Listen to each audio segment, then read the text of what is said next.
En Côte d'Ivoire, c'est environ 4% de la participation à la richesse nationale du pays. Ce n'est pas rien pour un pays comme la Côte d'Ivoire qui est en pleine croissance économique. C'est en tout cas l'ambition affichée de nos autorités de faire de ce secteur le deuxième moteur de l'économie du pays. Il y a de cela plus de 8 années en arrière que le dernier code minier a été révisé.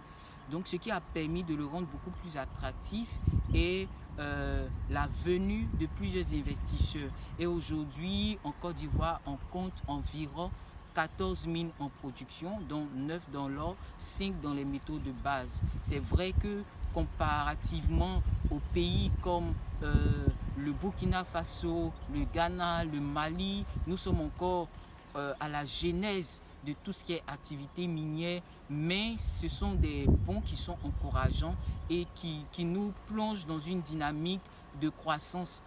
Ça nous donne aussi l'idée selon laquelle la Côte d'Ivoire reste encore l'un des pays les moins explorés au monde. Le secteur minier, c'est l'un des secteurs les plus importants en termes d'employabilité. En Côte d'Ivoire, c'est plus de 20 000 emplois directs. C'est multiplié par 5, ça nous donne le nombre d'emplois indirects.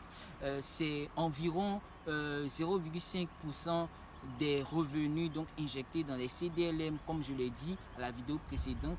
Mais c'est aussi plusieurs multinationales qui s'installent et qui transforment le quotidien des populations. Par exemple, lorsqu'une mine s'installe dans une communauté comme celle où nous sommes actuellement, c'est tout le quotidien des populations qui est bouleversé, mais bouleversé dans le bon sens.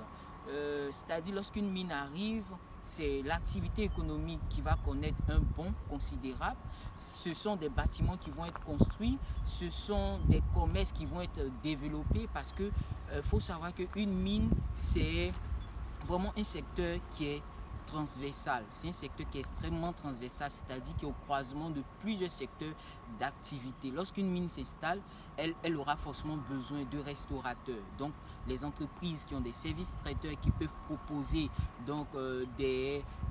un service traiteur sont les bienvenus dans une mine. Lorsqu'une mine s'installe, elle aura besoin d'ingénieurs en bâtiment pour la construction donc des différents bâtiments qui vont abriter la mine, qui vont abriter l'usine. Donc on a besoin de toutes ces compétences. Lorsqu'une mine s'installe également, on a besoin des ingénieurs en électricité, en électronique, en informatique pour toutes les installations qui seront mises à la disposition de la mine en ce qui concerne l'usine. Donc vous voyez un peu, sans compter donc la présence des ingénieurs des mines donc qui seront au cœur, qui seront comme un pivot dans tout cet orchestre là pour pouvoir faire en sorte que la mine puisse vraiment produire normalement et faire ses bénéfices. Donc vous voyez un peu l'importance de ce secteur aujourd'hui en Côte d'Ivoire.